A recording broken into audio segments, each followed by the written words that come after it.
কত টাকা ভাড়া নিছে? 200। কোথায় নামবেন? কেন 200 টাকা ভাড়া নেওয়া হয়েছে?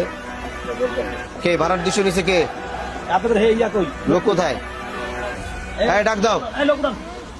200 টাকা ভাড়া নিছে কে? এদিকে টাকা 200 টাকা কে বলছে আপনাকে? এখান থেকে পাঁচচর স্ট্যান্ড থেকে ঢাকা গুলিস্তান যাত্রাবাড়ি ভাড়া 200। কেটা বলছে আপনারা? কত ভাড়া? আমি তো জানি 200 টাকা। আপনার বাড়ি কোথায়?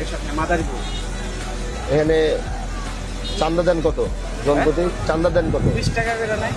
20 টাকা। হ্যাঁ, তাহলে ভাড়া দাঁড়ায় গিয়ে হলো 180 টাকা। 180, 20 টাকা এগো দেন। আপনি কি জানেন যে পাঁচচর থেকে এখান থেকে ভাড়া 150 টাকা টাকা? এই স্ট্যান্ড থেকে যাত্রাবাড়ি গুলিস্তান ভাড়া যে 150, এটা আপনি জানেন? আমি জানি। জানেন না?